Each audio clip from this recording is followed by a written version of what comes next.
Mwanafunzi mpendwa, karibu katika masimulizi ya sehemu ya kwanza ya hadithi ya Kichaa cha Mulungula iliyoandikwa na Clara Momanyi. Karibu. Aliamua kuota jua asubuhi hii. Jua la asubuhi ni tamu mno, hasa nyakati za baridi. La mchana huunguza. Hilo huepukwa hata na wanyama. Wakajistiri chini ya vivuli vya miti.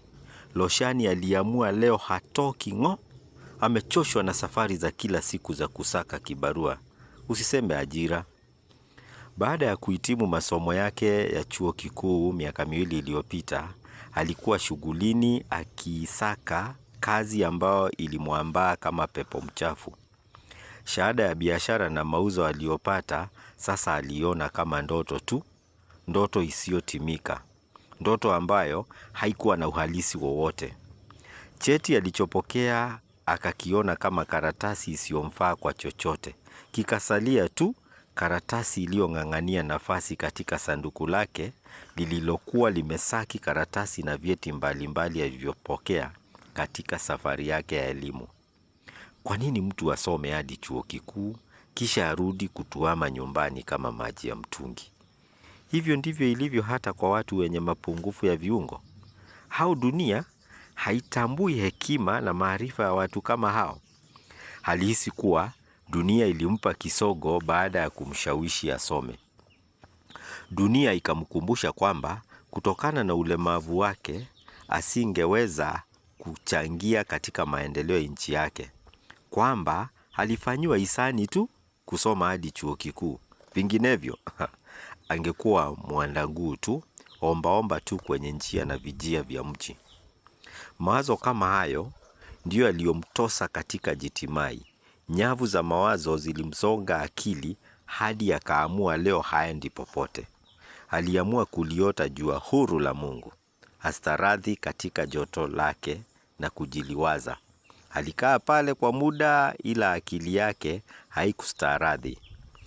Ilimpitisha katika taswira mbalimbali za taabu alizopitia katika kuisaka ajira.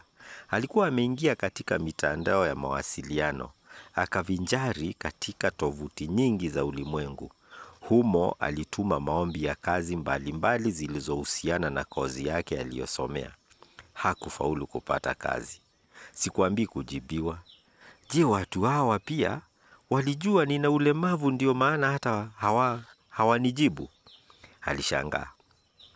Takriban kila siku alikwenda katika maktaba ya umma mjini Kichinda ili kutalii magazeti kwa lengo la kutafuta kazi. Mapitio hayo ya magazeti aliyafanya kama ibada. Alituma maombi ya kazi kwenye mashirika ya umma na ya kibinafsi ambayo yalitangaza kazi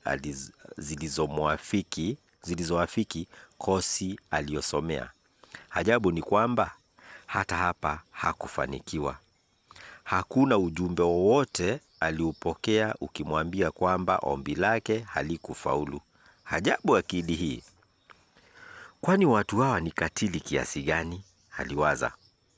Ikatokea kwamba shirika moja nchini mwake lilihitaji vijana waliohitimu vyuo vikuu kufanya kazi katika sekta ya biashara na mauzo.